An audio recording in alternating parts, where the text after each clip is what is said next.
नमस्कार, मेरा नाम आरती भारद्वाज है और आप देख रहे हैं कलम इंडिया न्यूज। मोकामा में वीर शिरोमणि बाबा चौहरमल के नवनिर्मित मंदिर और प्रतिमा के प्राण प्रतिष्ठा समारोह में चिराग पासवान मुख्य अतिथि के रूप में पहुंचे। आपको बता दें कि इस दौरान चिराग पासवान की एक झलक देखने को लोग बेताब दिखे और इसी बीच चिराग पासवान ने किसी सेलिब्रिटी की तरह एंट्री लिया और लोगों का अभिवादन किया। चिराग पासवान ने मुख्यमंत्री नीतीश कुमार पे जमकर अपनी भड़ास निकाली और कहा कि जब तक बिहार को एक विकसित राज्य नहीं बना देता तब तक मैं चैन से नहीं बैठूंगा। इसी बीच चिराग पासवान की जय, रामविलास पासवान की जय के नारे लगते गए। आपको बता दें कि आचार्य और पंडितों की देखरेख में मंदिर का प्राण प्रतिष्ठा संपन्न हुआ। तो सबसे पहले चलिए सुनाते हैं आपको चिराग पासवान ने क्या कहा। में उद्योग की बात करता हूं। आज की तारीख में बिहारी युवा मजबूर है पलायन कर दूसरे राज्यों में जाने के लिए। और अफसोस की बात यह कि जब बिहारी युवा पलायन कर दूसरे राज्यों में जाता है शिक्षा रोजगार के लिए, तो वहां पर उस पर लाठियां चलाई जाती हैं, उसे अपमानित किया जाता है, बिहारी बोलकर उसे बेइज्जत करने का काम किया जाता है।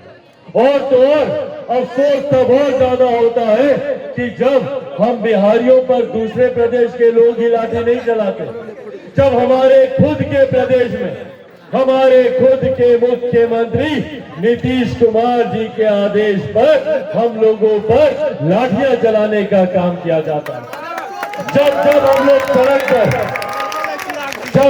लोग सड़क पर अपनी जायज मांगों को लेकर उतरे, तब हम लोगों पे लाठियां चलाई गई, भले वो छात्र हो, भले वो शिक्षक हो। आज भी पटना में तमाम अभ्यर्थियों पर जो कि अपनी जायज मांग को लेकर, और हकीकत है भैया पिछले 3 साल 4 साल से वैकेंसी निकलने के बावजूद भी क्यों बहाली नहीं की जा रही है, क्यों नियुक्तियां नहीं की जा रही हैं।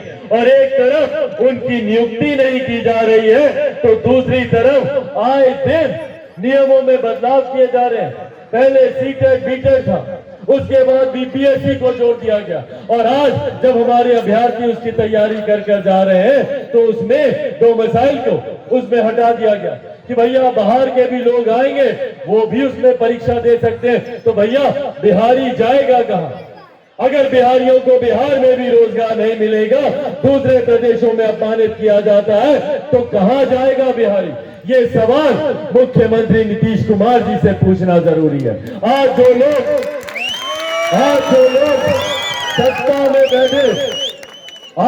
सत्ता में बैठे बिहार को विकसित राज्य बनाने की बात करते हैं, पूछे ना भैया इन लोगों से कि पिछले 33 साल से इन लोगों पर नहीं तो और किस पर भरोसा किया हम लोगों ने। 33 साल से ये लोग सरकार में है। आज बिहार सरकार के शिक्षा मंत्री बोलते हैं कि बिहारियों में क्षमता नहीं है, उनमें सामर्थ्य नहीं है अच्छे शिक्षक बनने का। तो भैया क्यों ऐसे छात्र पैदा नहीं हुए जो बेहतर शिक्षक बन सके? और अगर बेहतर छात्र नहीं पैदा हुए तो इसके जिम्मेदार ये लोग नहीं है तो और कौन है? जो लोग पिछले 3 दशक से ज्यादा बिहार की सत्ता में बैठे हुए हैं। साथियों, ये तमाम बातें आज आप लोगों के समझ करने का एकमात्र उद्देश्य है। ये हम लोग को समझने की जरूरत है कि किस ने हम लोगों को सिर्फ इस्तेमाल करने का काम किया। जब चुनाव सामने आते हैं, जब सरकार बनाने की बात आती है, तो बड़े बड़े वादे किए जाते हैं। कोई बोलता है 10 लाख रोजगार देंगे, तो मुख्यमंत्री बोलते हैं 10 लाख क्यों 20 लाख देंगे। 20 आदमी को रोजगार मिला? यहाँ पे मिला है किसी को रोजगार? ये व्यवस्था इन लोगों ने बना के रखी है। आज भी दिल्ली बंबई लोग जाते हैं। भैया मैं खुद दिल्ली में रहा हूं, बंबई में मैंने काम किया, पर मैंने आज तक कभी नहीं सुना कि कोई दिल्ली बंबई का लड़का या लड़की बिहार आता हो शिक्षा के लिए। आप लोगों ने सुना क्या? कोई बंबई का लड़का लड़की बिहार आया है रोजगार के लिए? तो फिर क्यों सिर्फ हम बिहारियों को ही दूसरे प्रदेश जाना पड़ता है शिक्षा के लिए, रोजगार के लिए? हम लोग दूसरे प्रदेश जाते हैं, वहां पर अपमानित भी होते हैं, पर हमारे प्रदेश में आज भी आज भी हम लोगों को व्यवस्थित करने की कोई नीति नहीं तैयार की गई। आज भी बिहार में कैसे आईटी सेक्टर खुलेगा, कैसे यहाँ पर उद्योग खुलना तो दूर की बात है, चालू रहे उद्योगों को बंद करने का काम किया जा रहा है। पेपर मिल हो, शुगर मिल हो, जितने उद्योग धंधे बिहार में चल रहे थे उसको बंद करने का काम किया जा रहा है। आज जब चिराग पासवान बिहार के मुख्यमंत्री नीतीश कुमार जी से सवाल पूछता है तो चिराग पासवान को समाप्त करने का प्रयास किया जाता है। चिराग पासवान की राजनीतिक हत्या करने की तैयारी की जाती है। भैया क्या कसूर है चिराग पासवान का, क्या कसूर है?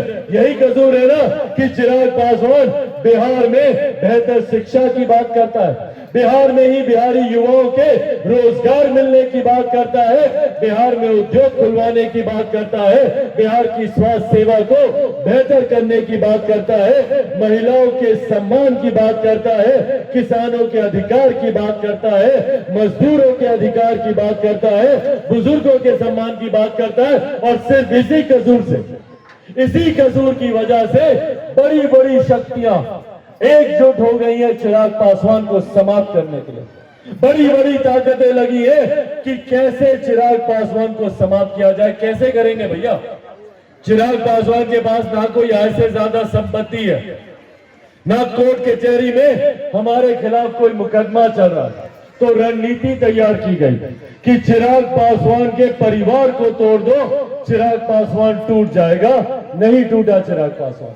फिर रणनीति तैयार की गई कि चिराग पासवान को इसके घर के बाहर इसका सामान, इसकी बूढ़ी नानी, इसके माँ के साथ इसका सामान सड़क पे फेंक दो, चिराग पासवान टूट जाएगा। नहीं टूटा चिराग पासवान। फिर इन्होंने मुझे मेरी ही पार्टी से, रणनीति के तहत मेरी ही पार्टी से मुझे निकाल के बाहर फेंक दिया ताकि चिराग पासवान टूट जाएगा।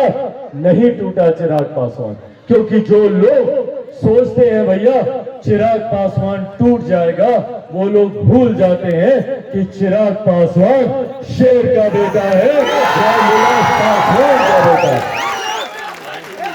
भैया ना मैं टूटने वाला हूँ, ना झुकने वाला हूँ, और डरता तो भैया मैं किसी से नहीं हूँ, कितनी ताकत आजमानी आजमा।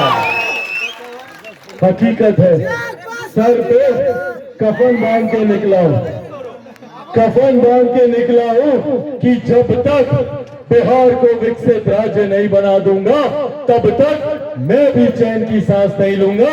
ये वादा आप लोगों से करके जाता हूं। पर साथियों, हकीकत है कि चिराग पासवान अकेला कुछ नहीं कर सकता। चिराग पासवान को जरूरत है आप सबके साथ की, आप सबके सहयोग की। आप सबको चिराग पासवान बनके गांव-गांव, घर-घर जाकर बिहार फर्स्ट, बिहारी फर्स्ट के बारे में बताना होगा। बनेंगे चिराग पासवान? सब बनेंगे चिराग पासवान? दोनों हाथ उठाकर बताए, बनेंगे चिराग पासवान? बनेंगे चिराग पासवान? चाची बनेंगे चिराग पासवान? बनेंगे चिराग पासवान? बनेंगे चिराग पासवान? चाची बनेंगे चिराग पासवान? साथियों, ये वादा आप लोगों से करता हूं। आप लोग बस अपना साथ दीजिए, सिर्फ अपना साथ दीजिए, अपना आशीर्वाद दीजिए। बदले में बिहार को देश का सबसे विकसित राज्य बनाकर दूंगा। ये वादा आप लोगों से करके जाता है। और अंत में ये वादा भी आप लोगों से करता हूं कि चिराग पासवान जब तक जिएगा आप लोगों के लिए जिएगा, चिराग पासवान जब मरेगा तो भी आप लोगों के लिए मरेगा। ये वादा आप लोगों से करके जाता हूं। इन्हीं शब्दों के साथ मुझे यहाँ बुलाने के लिए और मुझे वही प्यार देने के लिए जो प्यार, सम्मान आप लोग मेरे नेता, मेरे पिता आदरणीय रामविलास पासवान जी को देते थे, वो प्यार, वही सम्मान देने के लिए एक बार फिर से आप सबका बहुत बहुत धन्यवाद। जय हिंद, जय बिहार। तो आपने सुना कि चिराग पासवान ने कहा कि जब तक बिहार को एक विकसित राज्य नहीं बना देता तब तक मैं चैन से नहीं बैठूंगा। तो फिलहाल के लिए हमें दे इजाजत और देखते रहें कलम इंडिया न्यूज। इस तरह के तमाम अपडेट के लिए आप हमारे चैनल को सब्सक्राइब करें, हमारे वीडियो को लाइक और ज्यादा से ज्यादा शेयर करें। बहुत बहुत धन्यवाद।